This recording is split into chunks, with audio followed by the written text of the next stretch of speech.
Henri Magie Wali Fetou, bienvenue. Merci. Voilà, 4000 hommes pour combattre non seulement le M23, les FDLR et tous les autres groupes armés locaux. Est-ce que c'est pas minime? Il y a des officiers militaires qui sont habilités à faire ce genre d'études. Ils ont estimé que 4000 hommes étaient suffisants. Maintenant, ils sont de leur faire confiance. Alors que la MONUSCO, il y a la MONUSCO, avec plus de 17 000 hommes. La MONUSCO est là déjà depuis un certain nombre d'années. Nous voyons que ces groupuscules armés continuent à émerger, à naître partout sur notre territoire. Maintenant, moi j'estime que la réponse ne peut venir que de nos forces. Il n'y a que les FARDC qui peuvent mettre un terme à cette histoire. Mais maintenant, c'est à nous de leur donner les moyens nécessaires à pouvoir combattre ces genres de menaces. Mais quand on parle de la force neutre, on est là carrément les FARDC. Pourquoi? Les FARDC ne sont pas en mesure d'imposer la paix? C'est ça, bon. Il y a un peu une tristesse de voir comment se conduit notre diplomatie. J'ai entendu dire que c'était une victoire de notre diplomatie. De voir qu'on a obtenu de nos frères africains la composition d'une force neutre. Déjà, quand on parle d'une force neutre, on exclut les belligérants. Oui. Donc, y compris s'il n'y a pas le Rwanda, il n'y a pas l'Ouganda, il n'y a pas non plus la RDC. Et où va se situer cette force? Ils vont se trouver sur le sol congolais, à garder une frontière avec un pays avec lequel nous sommes en conflit. Et garder une frontière conflictuelle, et sans nos forces, ça pose un peu un problème. Surtout que ce sont des étrangers. Voilà. Ils ne connaissent pas le territoire. Et ça pose un problème de souveraineté tant nationale qu'internationale. Et là, vraiment, j'appelle le chef de l'État à bien regarder cette histoire. On ne peut pas mettre en place une force étrangère sur notre territoire sans la présence de nos forces. C'est inadmissible déjà dans la conception même de l'État. Hein, nationalistes que nous sommes, souvenons-nous quand même que ces genres d'histoires auraient révolté Mouzé.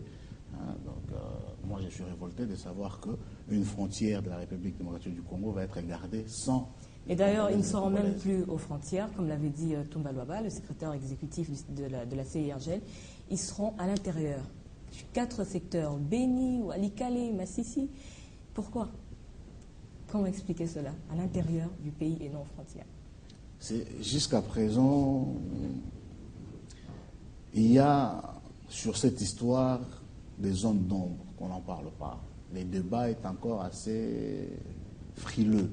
Je ne sais pas pourquoi. Est-ce que c'est notre classe politique qui n'est pas encore assez mature ou c'est notre démocratie qui n'est pas encore assez mature? Même lorsqu'on va débattre cette histoire au Parlement, on décrète le huis clos. Donc l'histoire de l'Est gêne tout le monde. Personne n'en veut en parler ou quand on en parle, on doit en parler avec tabou. Il n'y a encore personne, tant de la majorité que de l'opposition, à discuter de cette histoire avec sérieux, avec liberté. Hein. Moi, j'estime qu'on peut faire confiance au peuple congolais et lui dire ce qui ne va pas. Parce qu'il y a beaucoup de choses qui ne vont pas. Alors, qui finance cette force neutre? Normalement, la communauté internationale, si ce n'est pas l'Union africaine. Non, parce que la RDC aussi a une part à financer. C'est là qu'on se pose la question de savoir si ce n'est pas une dépense de plus, voilà, surtout que nous sommes des gens en guerre. C'est vraiment des questionnements, encore une fois, sur le financement de ces troupes. Moi, j'estime que le premier avis du chef de l'État, qui était de confier cette tâche à la MONUSCO, est beaucoup plus ample. Mais le Rwanda ne veut pas de la MONUSCO, puisque c'est le Rwanda et la RDC qui sont... Les morts ne se trouvent pas sur le territoire rwandais, ne n'ont pas la nationalité rwandaise. Ce sont des morts congolais sur le territoire congolais. J'estime que le Rwanda n'a pas un mot à dire sur ce qui se passe. Il a un avis à donner, mais n'a pas un mot à dire. Mais le chef de l'État, Joseph Kabila et Paul Kagame du Rwanda, tous ont consenti à ce que cette force neutre soit mise en place. Là, c'est une victoire plutôt de la diplomatie rwandaise et non de la diplomatie congolaise. Comment cela? Si ils ont consenti à exclure, déjà, les FARDC du contrôle de leurs frontières, 2, je tiens à vous rappeler quand même que sur cette zone, il y a l'M23 commence à mettre en place une administration. Oui, anticonstitutionnelle, qui leur a été interdite. Donc, et c'est sur cette frontière qu'on exclut les FARDC. De facto, on est en train de créer une république. Est-ce aussi une forme de balkanisation? On est en train de créer une république sous administration internationale, comme avec en Serbie avec le Kosovo. Donc on voit, on va exclure sur une zone les forces serbes et de facto on crée une république. Et moi j'estime que là où l'MV3 a déjà commencé à mettre une administration en place, on ne peut en aucun cas exclure les FARDC. Les FARDC doivent être présents. Et il y a le Rwanda qui craint à ce que l'Angola fasse partie, qui ne veut même pas que l'Angola fasse partie de cette force neutre. Qu'est-ce que craint le régime de Kagame? Aujourd'hui, il y a une guerre de leadership régional. À l'absence de Mobutu qui incarnait cette leadership au cœur de la région, il y a des montées du leadership qui est en train de s'émerger. Et maintenant, là, il y a un conflit direct.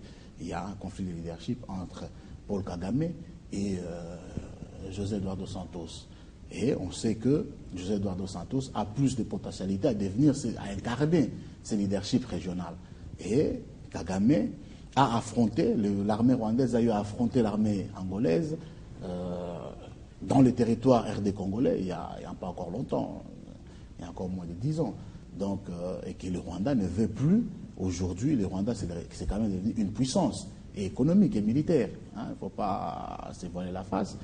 Et l'implication aussi de l'Angola n'aura pas que des effets pervers sur le Rwanda. Il aura aussi des effets pervers sur la RDC. Car souvenez-nous quand même que nous avons un conflit direct avec l'Angola. Il s'agit sur le plateau continental, il s'agit sur le pétrole de Mwanda, ou même sur les populations congolaises maltraitées en Angola. Oui, il y a un vrai problème entre nous et l'Angola. Si l'Angola vient nous donner une aide militaire, l'Angola prend un autre ascendant sur nous. Une fois encore, après avoir fini les conflits avec le Rwanda, nous devons regarder de l'autre côté pour régler notre conflit avec l'Angola. Et moi, j'estime vraiment, je conseillerais plus au gouvernement de faire plus confiance au FARDC et au peuple congolais, de mettre les moyens à disposition de FARDC et de régler une fois pour toutes les problèmes de l'armée. Parce que jusqu'à présent, on a du mal même à toucher à la hiérarchie militaire, même à tout ce qui concerne les FARDC est devenu tabou. Les chefs de l'État doivent regarder et le gouvernement mettre en place, vraiment donner des moyens nécessaires à nos soldats pour pouvoir aller affronter la menace qui nous dérange. Alors pour François Mwamba, pour lui, il propose carrément l'Africom comme force pour combattre les forces des M23. Pour lui, il dit que l'Africom assure cette mission parce qu'elle dispose déjà d'un mécanisme neutre de sécurité. Êtes-vous de son avis? Une fois encore, le politique congolais va vers l'internationalisation de la RDC. Souvenons-nous quand même que la RDC a été créée pour être administrée par l'international. Dès sa naissance déjà, l'État indépendant du Congo, qui sortait un peu de toute législation internationale pour être un peu une no man's land où tout le monde allait venir faire des affaires librement. Et jusqu'à aujourd'hui, je ne comprends pas, je n'arrive pas à comprendre que l'intellectuel congolais continue à soutenir cette thèse-là que la RDC sera toujours administrée par l'international. Non, moi j'estime toutes ces forces-là. On a déjà la MONUSCO sur place, ou on fait avec la MONUSCO, ou alors donnons les moyens au FARDC pour pouvoir régler cette menace. Mais la décision a déjà été prise, la force neutre qui est pour Angola dans cette force neutre. Et d'ici peu, donc, ce document, ce rapport sera présenté au sommet, au prochain sommet de la CNH. Si vous suivez un peu les discussions qui sont faites autour de cette histoire, même à la SADC, vous allez voir encore, il y a l'Afrique du Sud qui veut prouver au monde son leadership à l'intérieur de l'Afrique. Donc, qui pousse et qui veut mettre ses enfants en jeu. Et le leadership de l'Afrique du Sud sera très intéressant aussi. Mais dans tout cela, que le gouvernement congolais puisse se battre à ce que le mandat de la MONUSCO puisse être changé. Parce qu'il y a une chose qui est évidente, qu'on ne peut pas changer, c'est la présence de la MONUSCO. Ça, c'est acquis, on ne peut plus revenir en arrière. La MONUSCO est là. Mais par contre, sur la composition de cette force neutre, rien n'est encore bouclé. Donc on peut encore faire appel, aux Pakistanais, comme on peut faire appel aux Indiens, comme on peut faire appel aux Chinois. Mais là, il était décidé que ceux qui composent la force neutre ne proviennent que de la région de la région. Non, mais ça encore, c'est écrit nulle part. Ça, ce sont de négociations internes. On est en train de négocier et ce n'est pas encore bouclé. Parce que si c'était bouclé, on aurait vu cette force sur le terrain. Ils ne sont pas encore là, c'est-à-dire que rien n'est encore fait. Donc ce qui est évident, qui est fait, c'est la présence de la MONUSCO. Là, on ne peut plus rien changer. Mais par contre, quant à cette force neutre, il y a encore à dire, il y a encore à manger, à boire. Donc, moi, j'estime que la diplomatie congolaise doit faire le forcing.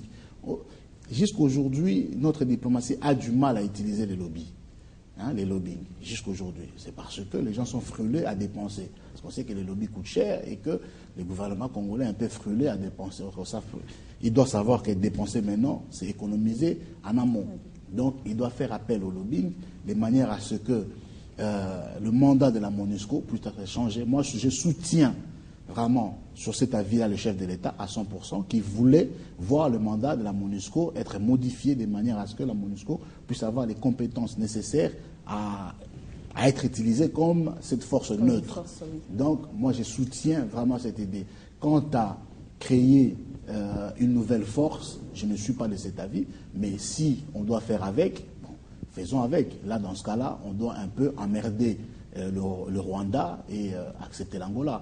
Mais je ne sais plus qui disait qu'il ne faut pas faire appel à l'héroïne pour combattre la cocaïne ou faire appel à la cocaïne pour combattre l'héroïne. Donc, un des deux, ça crée une dépendance. Faire venir l'Angola ou faire venir l'Afrique du Sud, ça créera une dépendance.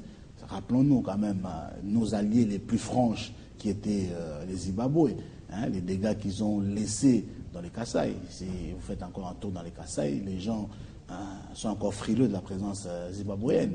Donc, si à Kinshasa, personne ne connaît cette histoire, mais dans Mbujima et dans les autres villes du Kasaï, ça pose encore un problème jusqu'aujourd'hui. Donc, faire venir l'Angola, on a un problème de frontières avec l'Angola. Donc, ça posera encore un problème. Le Rwanda, de l'autre côté, pose un problème. Donc là, s'il y a une force qui nous dérange, mais qui ne pose plus de problème, c'est la MONUSCO. Donc, faisons du lobbying de manière à ce que la MONUSCO puisse être impliquée vraiment dans cette histoire et que le FARDC puisse être renforcé. Là, le gouvernement a fait un appel sur le recrutement de militaires. Allez dans les camps militaires, vous allez voir, il n'y a pas grand foule. Parce que déjà, il y a un problème communicationnel vis-à-vis de nos forces. Et là, comme par hasard, c'est les FARDC qui sont en première ligne et les ministres de la Défense, on l'attend nulle part. Si on n'a rien à dire sur l'action du Premier ministre, ou comme on ne peut critiquer ou rien à dire sur l'action du ministre des Affaires étrangères ou du ministre de la Nouvelle Citoyenneté, mais on a quand même quelque chose à dire sur les comportements du ministre de la Défense. Il est absent. Personne n'entend parler de lui. Et c'est lui qui a parlé, qui a donné parce qu'il y avait eu le Conseil des ministres à Goma, après celui des experts de la CIRGL. C'est justement lui qui a dit qu'il y aurait cette force. Là, cette force serait composée de 4000 hommes. Ils seront placés dans les différentes zones, Béni, Walikale, Massissi. Toi et moi, nous sommes au courant parce que nous nous intéressons à cette histoire. Mais les communs des mortels, les communs des Congolais dans la rue ne s'intéressent pas vraiment. Donc, sort dans la rue, pose la question, qui connaît le nom du ministre de la Défense? Essayez de faire cette histoire. Sortez dans la rue devant Télé 50 et posez la question. Qui connaît le nom du ministre de la Défense? Pendant que nous sommes en guerre, parce que nous sommes en guerre, et personne ne connaît le nom du ministre de la Défense, ça pose un problème. Dans une démocratie qu'on veut, parce que dans une démocratie, les pouvoirs s'acquièrent quand même par des élections, et pour être élu, il faut être connu. Alors, quand le ministre est le plus important, c'est dans une zone de guerre, dans une période de guerre, les ministres les plus importants, c'est les ministres des guerres, les ministres de la Défense. Et que le commun, 99,9% des Congolais ne connaissent pas le nom du ministre de la Défense. Ça pose un problème. Ça pose un problème. Alors, qu'attendez-vous du prochain sommet de la CIRGL qui sera tenu très prochainement? Du sommet de la CIRGL, j'attends vraiment pas grand-chose. J'attends plus quelque chose des négociateurs congolais. Là, je les invite vraiment à la fermeté. À la fermeté. La guerre, c'est un moyen de négocier. La guerre n'est pas un moyen d'imposer quoi que ce soit, mais la guerre, c'est un moyen pour négocier.